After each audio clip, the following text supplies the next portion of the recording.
Opa, galera! Felipe Cardoso aqui de novo com mais um Boulder Podcast, contando histórias de brasileiros que tomaram a decisão ousada de sair do país. Hoje eu tô aqui junto com a Tana Storani. Olá! Da Storani Careers. E a gente vai fazer o Boulder Careers! A gente vai contar histórias de brasileiros que estão aqui e estão numa carreira no exterior. Exatamente, que conseguiram alavancar suas carreiras internacionais. Isso aí. Hoje, a convidada de hoje é a Tati Coalho. A Tati, ela já trabalhou com o que aqui? Como é que foi? Desde o começo ou na área profissional mesmo? Então a área profissional foi o que você trabalhou? Eu trabalhei aqui como gestora financeira e administrativa, que tem a ver com o histórico que eu tive lá no Brasil. Isso aí. Então aí a gente já conta aí o que você fazia lá no Brasil, então. No Brasil, eu fiz muitas coisas, todas voltadas na área administrativa. Eu comecei a trabalhar bem jovem, com 15 anos. Como estagiária, o famigerado estagiário, né? E aí eu entrei na faculdade de administração de empresas. E mesmo antes de começar a administração de empresas, lá no terceiro ano do colégio, eu tinha começado já a trabalhar num escritório de empréstimo consignado. Sim. E aí disso eu trabalhei em várias áreas. Trabalhei com gestão de processos, como estagiária depois. Trabalhei também como analista de processos.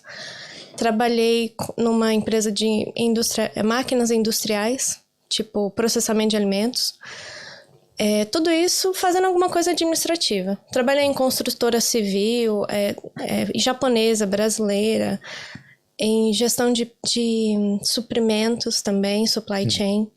E o meu último emprego no Brasil, que eu acho que o que definiu mais a minha carreira profissional nessa área foi que eu trabalhei na Casas Pernambucanas por 5 anos. Nos 2 primeiros anos, eu era analista financeira, trabalhava num setor específico do financeiro lá, que era um setor muito grande, porque é uma empresa muito grande, né? Então, tinha lá 50 pessoas no departamento e eu fazia só uma célula que chamava de gestão de cartões de terceiros, que era um processamento de todos os tipos de pagamento que não eram no cartão Pernambucanas.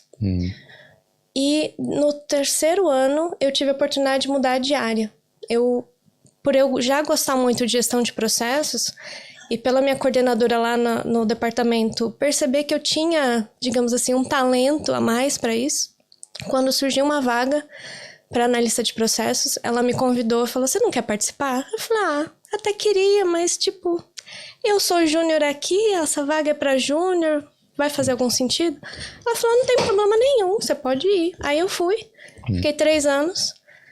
E aí quando eu saí, na verdade, por causa da crise financeira, que teve lá em 2015. Sim.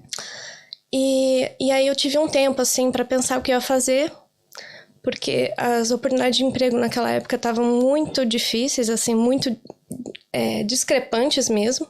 Sim. Com a realidade. E até que eu cheguei à conclusão, eu falei, acho que eu vou sair do país. Eu vou pra Irlanda. Olha só. É isso aí. Muita experiência, né? Exatamente. Muita experiência que muitos brasileiros têm, né? Que é na área administrativa. É isso que eu ia falar. Exatamente. E essa experiência conta aqui na sua... E muito! Muita, conta demais a conta. O difícil é a pessoa conseguir escrever tudo isso no currículo. Isso é verdade. Porque oportunidade tem. Escrever no sentido de escrever em inglês, tudo isso, e além do que escrever as coisas mais relevantes, né? Exatamente. Talvez seja o desafio. E escrever de um jeito que o Irish entenda, né? Porque a parte administrativa é bem diferente da Irlanda e do Brasil, né? Sim, lá, os termos são diferentes. Os termos aqui, eles são bem mais nichados, entendeu? Enquanto no Brasil você meio que é tipo Severino, né? Você faz um pouco de tudo. Você faz um pouquinho de tudo. Então é difícil você adicionar no currículo e explicar tudo isso pro recrutador. Mas uma vez que isso é bem feito, eu acho que assim, não tem como ficar desempregado aqui na parte administrativa. Como que você sentiu quando você chegou na Irlanda nessa área administrativa? Olha, eu revisei o meu LinkedIn na época, né, tentando colocar assim as palavras-chave e tal. No começo não tinha nada a ver, aí eu consegui a ajuda de uma ou duas pessoas para adaptar. E eu cheguei a receber propostas de emprego na área de gestão de processos. Que legal. Porém, eu não segui adiante porque eu tinha visto de estudante na época.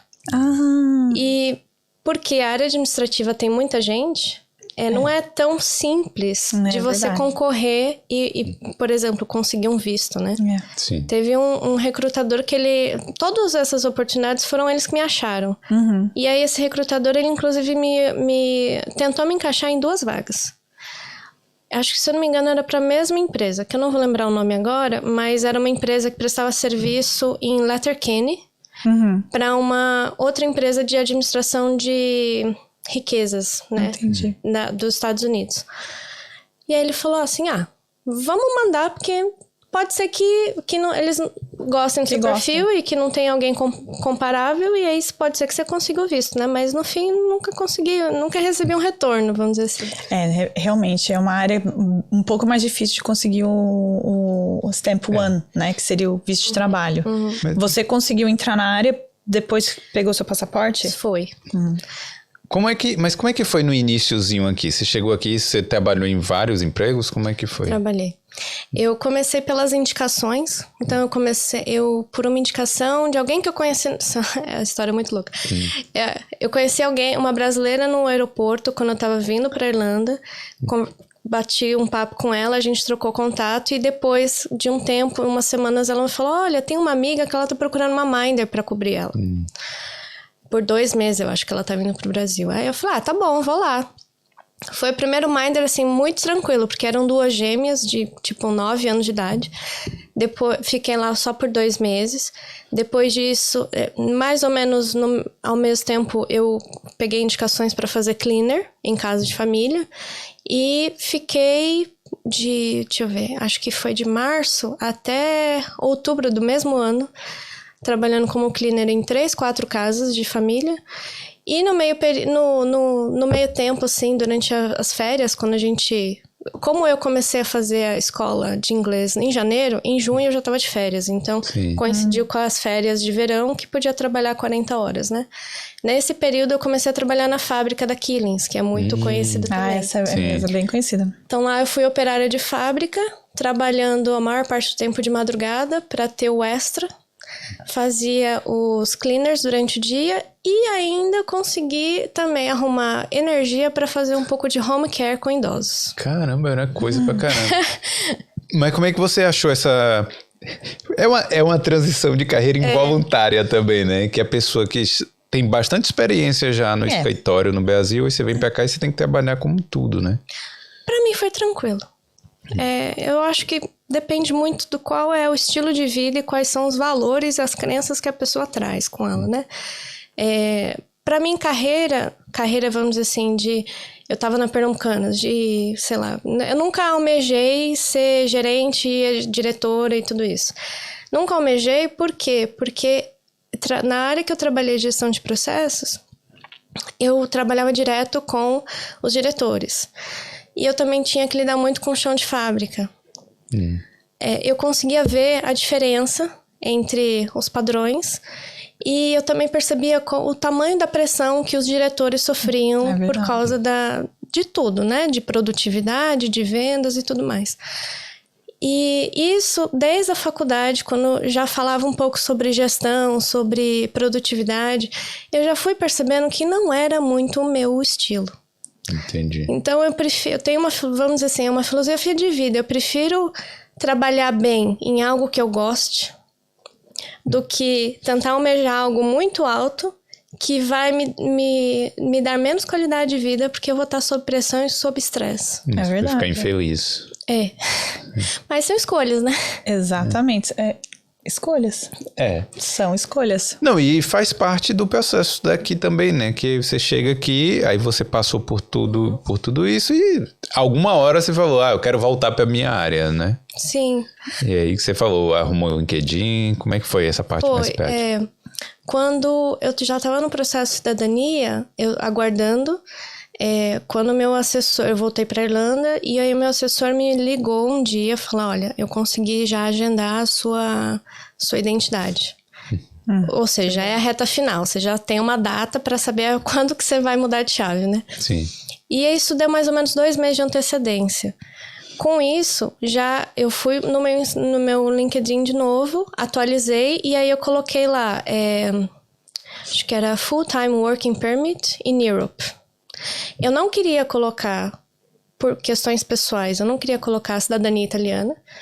E eu também não... Eu queria colocar, tipo, eu tenho permissão de trabalho na Europa, então eu estou aberta a qualquer oportunidade na Europa. E com isso, a quantidade de contatos de pessoas que começaram a me buscar para oferecer vagas aumentou muito. E dentro desses 2 meses foi quando um recrutador lá da Espanha estava procurando alguém para trabalhar para essa empresa aqui na Irlanda, na área administrativa e financeira. E aí ele começou a fazer contato comigo para marcar a entrevista. Da Espanha? Da Espanha. Gente, olha que loucura. Como o LinkedIn é poderoso. E o que você acha, assim, você acha que essa headline aí que você colocou foi, tipo, decisiva para isso mesmo? Acho que sim. Deu para perceber nitidamente a diferença da busca, assim. Mas você colocou, assim, naquele headline embaixo da foto ou no sumário? Eu não lembro. Eu acho que foi bem em cima, né? Pode ter sido bem em cima. Então, você teve algum medo aí nessa época? Porque a gente, às vezes você tá trabalhando de Minder e aí você tem o inglês, você fala aí com as crianças e tal, então para você ir pro escritório, né, bateu algum receio? Não bateu medo, nem de imediato, assim. Eu acho que teve algumas coisas combinadas. Aquele recrutador que me chamou para 2 vagas para outro county aqui na Irlanda, eu já tinha conversado com ele a respeito sobre algumas inseguranças, porque ele não era um recrutador da empresa, ele era um contratado, né? E tem um approach diferente. Sim. E aí ele falou, não, mas tá tudo bem, não sei o quê, você tem um inglês bom, tô conversando aqui com você, é o suficiente e tal, depois você vai aprendendo vocabulário e tal. A segunda coisa que eu acho que contribui muito, bom, talvez teve mais. Eu tive um namorado irlandês, com quem eu conversava um pouco. Pessoal que está vindo pra Irlanda fazer intercâmbio. Só dando a dica. Ajuda muito. Mesmo que não dê certo depois, sempre tem alguma coisa. Não, alguma coisa você aprendeu, né? O fato de eu ter trabalhado com idosas, elas adoram conversar, elas adoram te corrigir. Inclusive, eu trabalhei com uma idosa de segunda a sexta por 6 meses. E ela era muito falante. Ela era assim, e ela chegava ao nível que ela ficava me cobrando ter o meu sotaque, que ela falava, não, mas o meu sotaque é a minha identidade, dá licença. Olha, e tá certo. Eu não vou trocar, tipo assim, não tem condições de eu trocar meu sotaque. Eu posso tentar falar o máximo possível parecido, mas não dá. Mas ela era engraçada demais. Eu até senti falta um pouco dela. Depois disso, teve o próprio recrutador dessa empresa, porque a vaga tinha uma determinada descrição e eu falei pra ele, olha, eu não sei se eu realmente me encaixo, porque tem algumas coisas aí nessa descrição que eu não cheguei a trabalhar com isso e tal. Aí ele falou, não, mas não tem problema, porque a empresa ela tá buscando alguém que seja um nível júnior, digamos assim, ou um trainee. Aí eu falei, tá, então tá bom. E qual que era o título da vaga? Era Admin Manager. E tipo Admin Manager Júnior. Tipo, isso que eu falo pro pessoal. Não pode ficar com receio de aplicar pra vaga por causa que tem um manager ou tem um job title muito fancy, muito chique. Porque às vezes aqui é muito diferente. Aqui um account manager, ele é basicamente um gerente de contas. Né? Não é um gerente de pessoas. Exatamente. E aqui tem muito...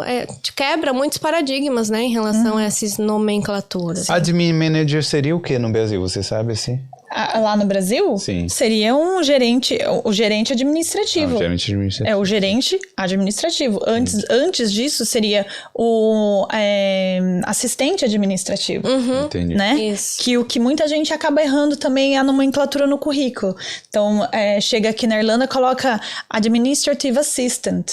E não é Assistant, é Accounts Accounts Assistant. Ah, sim. Accounts Assistant. Porque o Accounts aqui, que seria Accounts Payable, Accounts Receivable, né? Que é folhas a pagar, folhas a receber, faz parte da responsabilidade do assistente administrativo no Brasil. Aqui é tudo separadinho, né? Eu acho que o Admin Manager, na função que eu exerci, ela tá muito mais como se fosse um analista administrativo no Brasil. Entendi. Só que, no meu caso, eu cheguei a um nível, assim, de realmente gerenciar, onde eu tinha o poder das decisões administrativo-financeiras da empresa. Mas isso porque era uma empresa pequena. Então, eu não gerenciava pessoas, eu gerenciava o financeiro e administrativo, porque era só eu que fazia. Entendi. Agora, deixa eu perguntar uma coisa pra Tana também aqui, porque essa questão da descrição da vaga. Às vezes tem lá, você tem que fazer isso, X, Y, Z, tal, W, não sei o quê. E às vezes a gente só tem uma, ou duas ou três daquelas 10 ali. Ainda assim dá pra aplicar? Então, depende muito da vaga, entendeu? Assim, existem alguns tipos de vaga que elas são muito técnicas, né? Sim. Então, para TI, para vagas de engenharia, infelizmente é aquilo lá que tá mesmo na descrição e eles precisam daquilo. Agora, para outras áreas, o que acontece? Eles acabam adicionando mais informação. Por quê? Isso é uma coisa que eu aprendi também no LinkedIn. E quando me falaram isso, eu falei assim, nossa, é mesmo. Você sabe que tem gente que antigamente, ainda tem, eu acho, que processa a empresa quando não passa na vaga. Ah, sim. Tem candidato que faz todo o processo e acha que não pegou a vaga pelo fato de que foi discriminado na entrevista. Entendi. Entendeu? Então, tem algumas coisas que a empresa, ela tem que colocar tudo mesmo lá, porque se no caso acontecer alguma coisa dessa, ela fala assim, olha, mas na verdade você não passou porque você não tem esses skills. Entendeu? E também tem um pequeno... Isso é uma outra coisa também que acontece muito, da recrutadora e do hire manager procurar duas pessoas diferentes. Entendeu? Às vezes o hire manager tá procurando, tipo assim, um unicórnio, não existe a pessoa. Sim. Entendeu? E aí a recrutadora, ela tenta achar o melhor, o recrutador vende a vaga pra você, não é? Tanto que a Tati tá falando, mas eu falei pro recrutador que eu não tinha essa experiência. Ele falou, não, mas lá você aprende, mas lá faz isso, faz aquilo. Por quê? Porque o recrutador também quer fechar a vaga. E o recrutador que tá lá todos os dias, vendo os currículos, vendo os perfis, ele às vezes até conversa com o hire manager e fala assim, olha, não tem candidato, essa é a melhor candidata. Esses 3 ou esses 5, entendeu? Acaba que acontecendo desse jeito. Tem várias coisas por trás do job description. Não é só aquilo que a gente vê, né? Mas e aí, como é que foi entrar mesmo? Conseguiu o primeiro trabalho e tal, e entrar? Eu acho que foi assim, eu demorei 6 meses pra me acostumar com uma vida diferente, né? Era um estilo de vida completamente diferente. Quando eu saí do Brasil, eu vim preparada pra, passar 5 anos como estudante, porque eu já tinha deixado de lado a ideia da cidadania. Desde a adolescência, eu falei, não é possível, é muito difícil, é muito caro, não sei o quê. Eu só fui perceber que seria possível depois que eu cheguei aqui e falei, não, mas aqui tem um pouco mais de facilidade por N motivos. Então, eu vim preparada para, ver aquela vida de estudante, trabalhando até se exaurir e tentando sobreviver. E aí, quando eu tive essa oportunidade, primeiro que eu tive que mudar tudo ao mesmo tempo. Então, não foi só um emprego. Eu tive que mudar de casa. O relacionamento que eu tinha acabou do nada.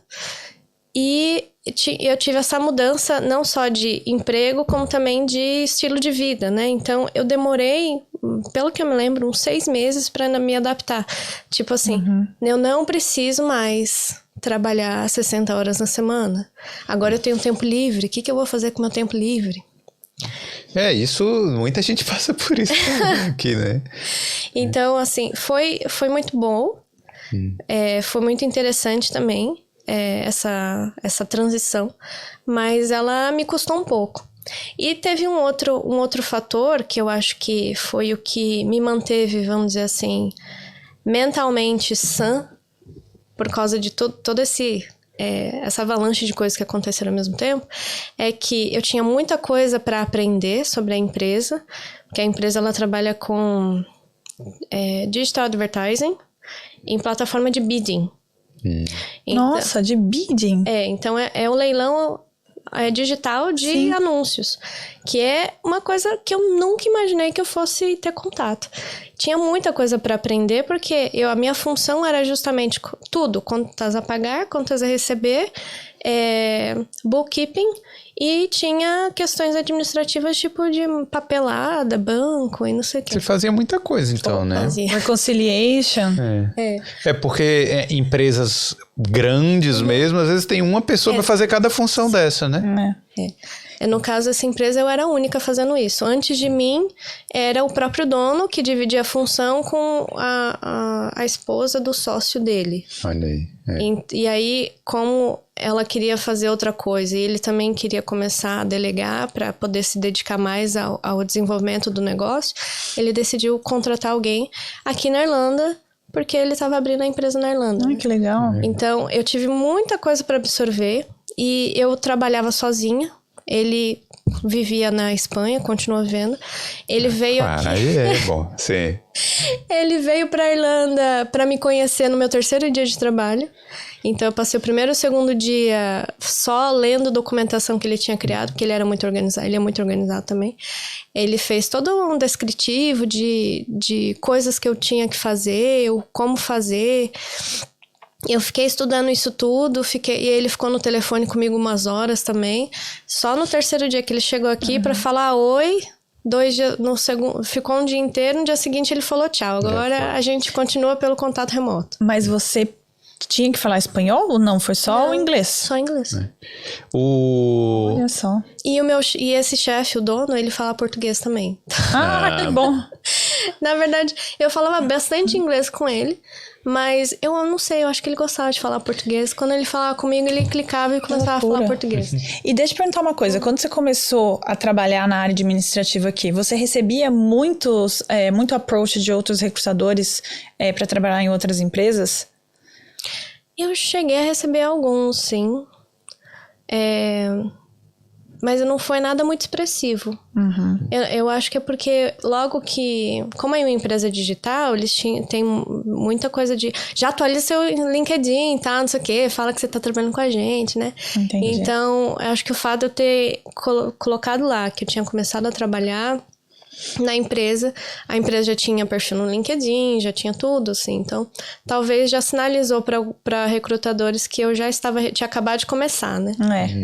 Mas não foi muito expressivo. E também não mexe mais no LinkedIn, né? Quando arranja emprego, as pessoas esquecem que existe LinkedIn. O certo é deixar sempre atualizado. É sempre atualizado, sempre atualizado. Eu tento atualizar lá, mas nas postagens mesmo. Com certeza, porque o LinkedIn não é só para encontrar emprego, é para fazer branding também, networking. É muito bom. Vem cá, teve muita diferença entre o trabalho que você realiza aqui com o do Brasil, na mesma... Tipo, você fazia trabalhos parecidos, né? Mas era muito... Como é que era? Era realmente parecido ou era um pouco diferente? Eu acho que a minha maior dificuldade foi nomenclatura. Porque o que eu passei a fazer nessa empresa não se comparava a nada com o que eu realmente fiz no Brasil, pelo fato de que no Brasil era setorizado. Então, por exemplo, a Pernambucanas, foi a segunda experiência puramente financeira que eu tive. Antes disso, eu trabalhei uns 9 meses numa indústria que era contas a pagar só. Então, eu fazia só contas a pagar. Receber fatura e imputar no sistema, só. E gerenciar a planilha, né? E aí, quando eu trabalhei na Pernambucanas, era reconciliação bancária só de um assunto, que era cartões de crédito. Era muito setorizado. Tanto que era Me desculpe, pernambucanas, mas era muito boring. Sim. Eu não sei como que o pessoal da área de financeira administrativa consegue, porque pra mim é muito chato. Nossa. Era assim, fazer muito... reconciliation de pagamento, Mas cada de pessoa recibo. tem um perfil, né? Porque realmente tem que ter pessoas que têm esse perfil. Ai, gente, eu não confio em accountants, não. Não. Essa atividade era muito... Essas outras atividades eram muito específicas, né? E quando eu passei a trabalhar para essa vaga aqui na Irlanda, eu fazia tudo. Aí eu tive que recapitular, vamos dizer assim, eu tive que resgatar conteúdo da faculdade. Nossa. Onde eu tinha que, não sei nem se eu vou lembrar os nomes em português, mas era DRE, Demonstração de Resultados. Você teve que aprender tudo em inglês. Eu tive que aprender como era inglês, Como porque... que você fez isso? Pesquisando. Pronto, é isso. Aí a galera fala, mas o que eu vou falar quando começar a trabalhar? Cara, se vira, pesquisa, lê, vê artigo no Google. Google, pessoal. Google tá aí pra aprender. No Xero, que é o sistema de bookkeeping que eu utilizava, lá tem tudo. Então, ele inclusive é muito... Eu recomendo muito para empresas pequenas, porque foi onde eu treinei a Tana e a funcionária dela. Olha, a Tati é sucesso. Eu não... Gente, eu sou psicóloga, eu sou recrutadora. Eu não sabia o que era um invoice. Aí, tipo, imagina para entender em inglês ainda, mas o que é o invoice? Aí, antigamente eu tinha uma accountant, né? Ainda tem, então são todos irlandeses. Mas ela tentando me explicar o invoice, o recibo, reconciliation. You have to do the reconciliation. O quê? Assim, é o quê? Reconciliação de outra coisa? Reconciliation do quê? Não sei. Até eu conseguir aprender isso, nossa, tomei muito na cabeça. E o Xero, pra quem escrever, é cheiro. Pra quem tá começando agora, tá? E usa o Excel, já vou falar. Excel não presta, não pode não. Cuidado. Excel fez minha vida um inferno. Vai pro Xero. O bom é que ele é um custo baixo e ele oferece muitas coisas, né? Então você consegue fazer a gestão da sua empresa inteira ali, incluindo gestão de clientes. Então, para a empresa que eu trabalhei, era muito assim... A mesma empresa que era um cliente, ele também era um fornecedor. Porque nesse mercado de bidding, de advertising, é tudo... Eu compro de você um momento, mas você também tá comprando de mim. Então, no final, a gente faz um offset, que é simplesmente bater o quanto eu devo pra você deve pra mim, qual é o saldo pra quem que ficou. E esse é uma das vantagens muito grandes do Xero. E tudo isso, eu tive que ir aprendendo aos poucos, né? Ela espera. Então, obrigada. Então, por exemplo, o DRE, eu não conseguia entender qual era o equivalente do DRE. Eu tive que pesquisar. A sorte que também esse meu chefe, ele era muito paciente. Ele era o dono da empresa e ele também tem formação em administração. Então, quando ele tinha a impressão que eu não estava entendendo o que ele estava falando, ele começava a me explicar tudo. E assim, às vezes, isso não é para todo mundo, né? Não é todo mundo que tem um chefe ou um líder com essa paciência. Mas acho que é muito importante ter a coragem, que precisa de coragem, falar, olha, você me desculpa, eu não sei. É mesmo? Tem muita gente que fica quieto e aí erra. E aí piora aí dá problema lá na frente. É pior. Do que realmente falar, olha, não entendi, precisa aprender.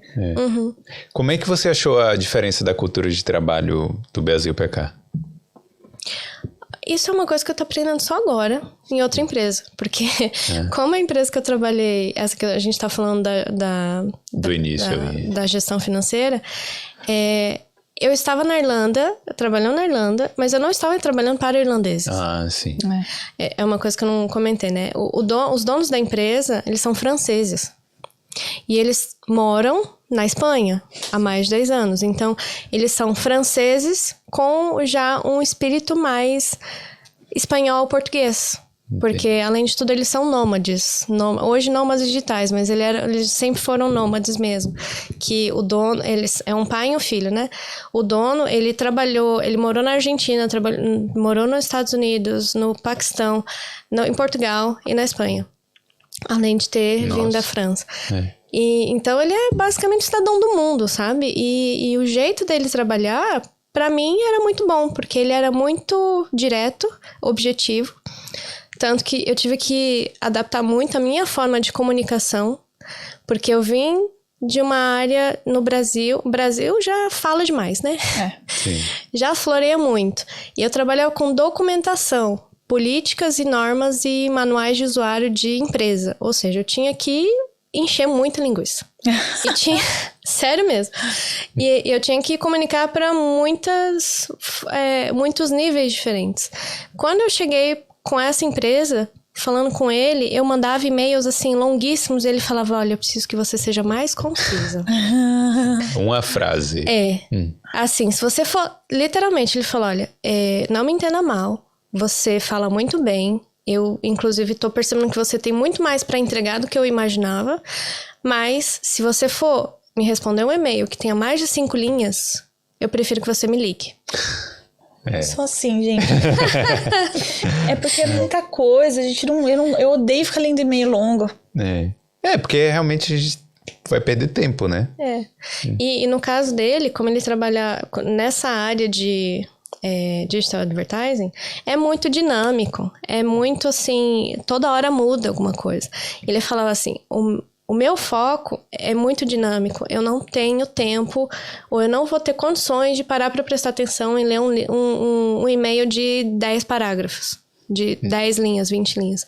Então, se você tiver alguma coisa que você precisa me falar por mais de 5 linhas, me chama no Skype, fala que você quer falar comigo e a gente faz uma chamada. Agora, que coisa, né? Que realmente... você ficou quanto tempo nessa empresa? 4 anos e meio. 4 anos e meio. E seu estilo de vida realmente mudou completamente, né? Da época de estudante para aí. E você falou do passaporte, mas só queria frisar aqui também que o passaporte não é garantia de um trabalho na área aqui, né? Não. Porque muita gente fala isso, mas... Eu, Tana, acho que é questão de tempo. Quando você tem um passaporte, é só questão de tempo e querer. Sim. Mas não é garantia, não.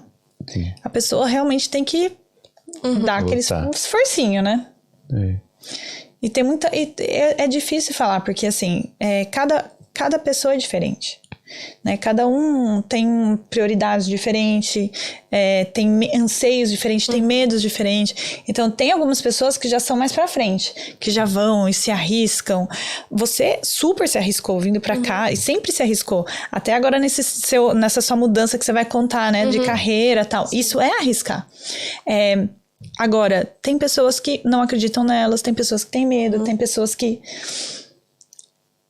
realmente às vezes é psicológico ou às vezes é realmente pela vida, né? Tem filhos ou acontece alguma coisa que não dá. Então, assim, depende da pessoa mesmo e tem que querer. Tem que focar. Não adianta assim, mas eu tenho passaporte e acontece. Pode acontecer? Pode, como já aconteceu com muitas pessoas. Chegar aqui no primeiro mês, conversar com alguém lá andando na rua e a Juliana Vital foi assim. Tava andando na rua, esbarrou com uma menina, a menina trabalhava em logística, que é a área dela. Ela passou o contato pra menina, a menina ligou pra ela na mesma semana e ela entrou na área dela. Tipo, pode acontecer? Pode.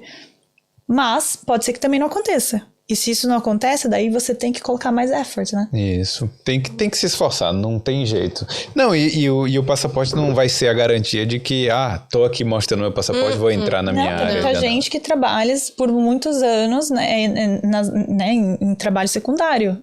Mesmo tem passaporte italiano, passaporte europeu. Sim. E não desmerecendo, não dizendo que não é um trabalho, entendeu? Mas, mas falando de carreira dentro de multinacional... Tem que sair da zona de conforto, porque às vezes acaba se tornando uma zona de conforto. Né? Tudo se torna uma zona de conforto, né? Quando você já fica muito tempo ali, aí você se acostuma com os processos e tal, e é isso.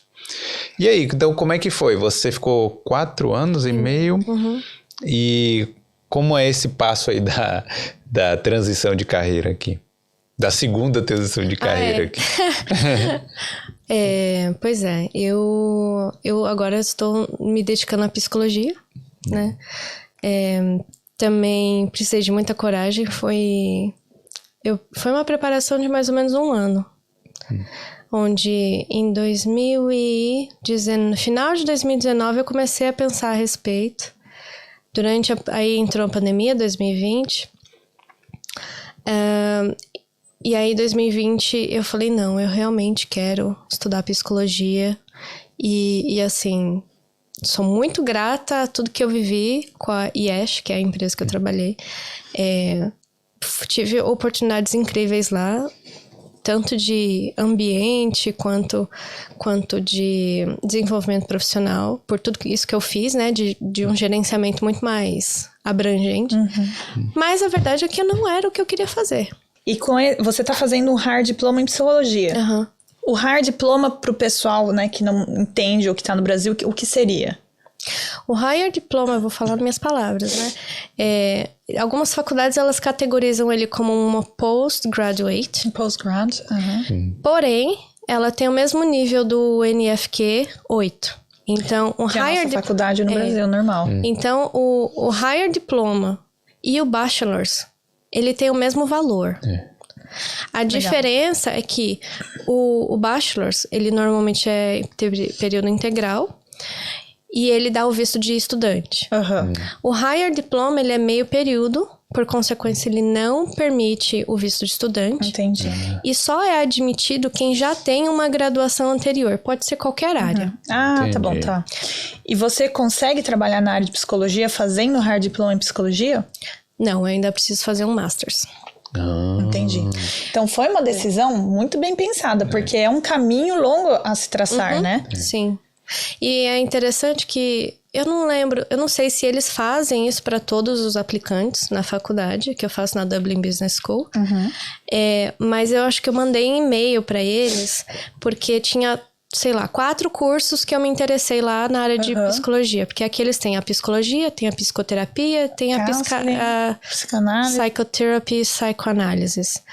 E tudo bachelor's. E eu mandei um e-mail e falei, olha, eu apliquei para esses 4 aqui. Como é que funciona? Vocês vão me chamar só para um? Vocês me chamam para todos? Aí ela foi me respondendo e ela revisou meus documentos e falou, olha, você não precisa fazer bachelor's, porque você já tem uma graduação. Você pode fazer com a mesma validade, não tem exatamente o mesmo curso, porque ele é mais enxuto, mas você pode se formar em 2 anos com a mesma qualificação de um bachelor's. Que legal. E você vai economizar tempo e dinheiro. Outra pergunta que eu quero fazer, porque eu não sou herdeira. E o dinheiro? Se você saiu da empresa, como é que faz? Não é? Porque é uma coisa muito a se pensar. Verdade. Pois é. Eu, depois da saída, né? Eu ainda já estava na faculdade, então eu já tinha... Acho que o ano pago. Eu já tinha o primeiro ano pago. Eu comecei a faculdade em setembro e aí eu saí da empresa definitivamente em fevereiro do ano seguinte, o ano passado, 2022.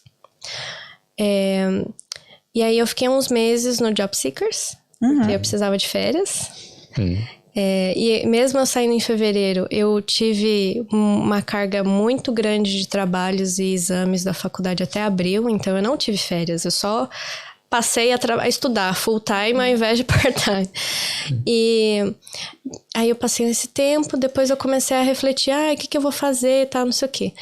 Do Job Seekers, eles... Explica o que é o Job Seekers, pessoal, porque tem muita gente que não sabe. Eu também já fui pro Job Seekers. Eu não tenho vergonha de falar. Tem muita gente que tem vergonha, que, né? O Job Seekers, ele não é a mesma coisa que o seguro-desemprego, mas ele é equivalente. Sim. Uma diferença muito básica no Brasil é que o seguro-desemprego é basicamente uma recompensa, né, pelo tempo que você trabalhou. E aí você tem aquele direito de ter esse complemento de renda por um determinado tempo.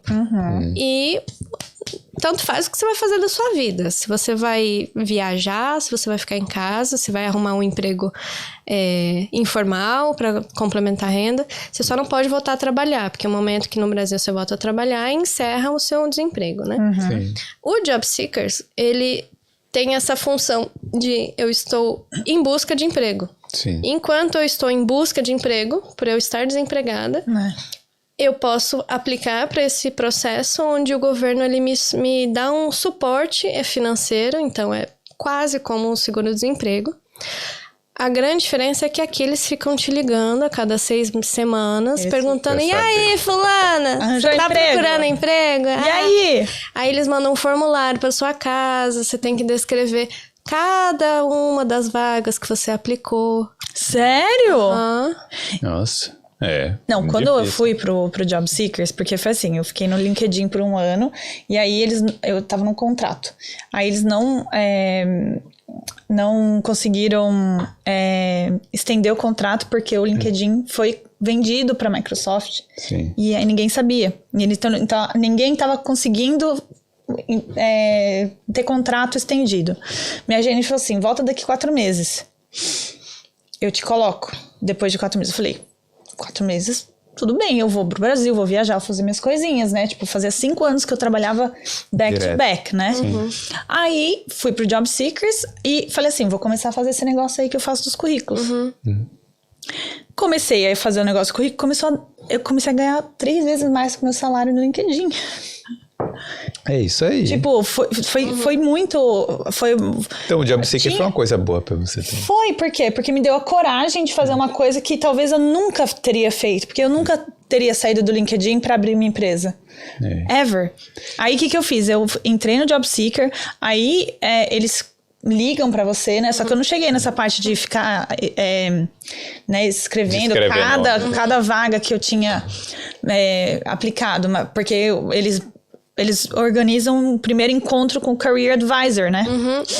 E aí você vai lá, tem essa reunião no 2º mês, o 3º mês com o Career Advisor, e já nessa meeting eu relatei esse fato de eu estar fazendo os currículos e as consultorias e realmente tá me trazendo dinheiro. Sim. E ele falou assim, olha, nós temos um outro programa que é para microempreendedor. Isso é legal, hein? Aí ele falou, você tem interesse em participar?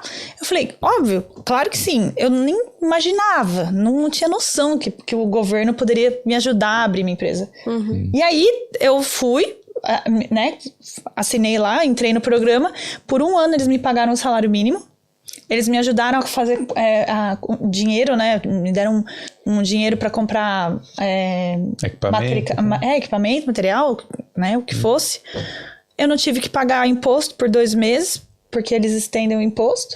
Isso é legal, né? E tive tudo, assim. Eles me ajudaram com accountant, eles me ajudaram com tudo. Por 1 ano, assim, eu tive todo o suporte do governo e eu me senti tão bem, tão em paz de falhar, talvez, porque pode dar errado, né? Sim, abrir uma empresa é meio que... É um risco, né? Pode dar certo, pode dar errado. Eu me senti tão segura, tão bem... E graças a Deus deu tudo certo, mas se não fosse o governo da Irlanda, eu não teria aberto uma empresa, não. Sim. E quais são agora os próximos passos aí da psicologia, da sua carreira aí? Que agora você tá feliz. Agora eu tô. Quais são aí os próximos passos? Bom, eu quero chegar a uma especialização muito específica, que tem muito mais tem mais oportunidade de estudo no Brasil. Mas até chegar lá, eu vou fazer o mestrado aqui para poder ter uma certificação, uma validade para poder ter um emprego na área de psicologia aqui, né? Eu quero trabalhar como terapeuta, como psicoterapeuta, mas nessa área mais longe que eu quero chegar, que chama psicoterapia corporal, que trabalha questões psicossomáticas, vamos dizer assim, de uma forma bem simplória. Mas eu não quero trabalhar só independente, digamos assim. Eu sinto, pelo menos hoje, que eu quero trabalhar com grupos. Eu quero trabalhar com um ambiente um pouco mais abrangente, assim, sabe? Onde eu consiga alcançar mais pessoas. Onde eu também tenho uma troca maior com outros profissionais. E o psicólogo que trabalha só com a psicoterapia, querendo ou não, ele fica um pouco distante disso. Fica. E aí, o que acontece? O psicólogo que ele queira fazer um networking, ele precisa buscar grupos de estudo, grupos de intervisão para fazer troca. Porque isso é muito importante. Hoje, entre psicólogos, tem muitos grupos de intervisão, que eles chamam, que é um grupo de 10, 5 psicólogos que se juntam para falar, eu tenho um caso assim, assado, não sei o quê. E eu quero trabalhar numa instituição que seja ou sem fins lucrativos ou não governamental, que aqui pode ser um ou outro, né? Não precisa ser necessariamente os dois. Por exemplo, eu sou voluntária de suporte à crise numa plataforma aqui na Irlanda. Os supervisores da plataforma, eles são psicólogos contratados do programa. Então, se eu tiver um mestrado, eu posso aplicar para ser supervisora nessa plataforma. E o fato de eu já ser voluntária também vai contar muito, porque eu já conheço e já estou mais ou menos assim, treinada no aspecto de como funciona. Mas sem o mestrado, eu não consigo. Mesmo que eu não vou trabalhar como psicóloga, mas eu vou trabalhar numa função que exerce a psicologia, no caso, a supervisão da plataforma, né? Eu preciso ter mestrado. Sem o mestrado, não tem como. E tem oportunidades para psicólogos aqui? Tem muitas. Nessas instituições, né? Para quem gosta mais dessa área social, como a Irlanda ela é cheia de instituições de caridade que fazem várias coisas, então dá para escolher o que você quiser. Dá para trabalhar com idosos, com jovens, com crianças. É mesmo. Com moradores de rua, com mulheres vulneráveis, com outros grupos de vulneráveis. Tem muita oportunidade mesmo e são oportunidades pagas em instituições de caridade. Olha... bom. E que bom que você achou essa vertente aí que você gosta, né? Apesar de depois de ter passado pelos 4 anos e meio aí na empresa. E de amor e ódio. De ter a coragem de tomar esse passo, né? Porque não é fácil. Mesmo. É coragem mesmo. Tanto é que eu levei 1 ano me preparando, né? Mentalmente, em que momento vai acontecer. É isso aí. Então é isso, né? Obrigado. Obrigado, Tati. Queria agradecer a você por ter contado aqui um pouco da sua história. E queria agradecer a Tana também por estar aqui no Boulder Careers junto comigo aqui. Você. E eu queria pedir aí a galera que tá aí para ir deixando o like, né? Se não for inscrito aqui, aproveita e se inscreve. Tem muitas histórias de brasileiros aqui e tem muitos Boulder Careers vindo aí. Quer divulgar alguma coisa, Tati? Se alguém quiser me seguir, meu perfil no Instagram é o Ser Corpo e Mente, onde eu falo sobre as terapias que eu estudo, essas alternativas, né? Uma é a constelação familiar e a terapia corporal, a psicologia, e o meu foco está sendo em saúde emocional para imigrantes. Então, mesmo não atendendo individualmente, o meu foco é falar sobre a saúde emocional de imigrantes, que é um assunto que é muito importante para mim. E um projeto que eu tô encabeçando junto com a Ju Mendes, da Constelação, o Longe de Casa, que são rodas terapêuticas para brasileiros aqui na Irlanda. Parabéns. Isso aí. Obrigada. E o Longe de Casa é longedecasa.ie. Isso aí. Obrigado, Tati, novamente. E obrigado, Tana. E eu queria falar pra galera aí que quem quiser aí fazer consultoria com a Tana... Só entrar em contato. Entrar em contato não, entrar no link. Tem o link aqui embaixo, ó. Especial por causa que é o link do Boulder. E aí bota o cupom lá, Boulder Podcast, que aí você ganha desconto. Beleza? Bom então saber. É isso aí. Valeu. Muito obrigada. Valeu, dá um tchau naquela câmera ali. Tchau.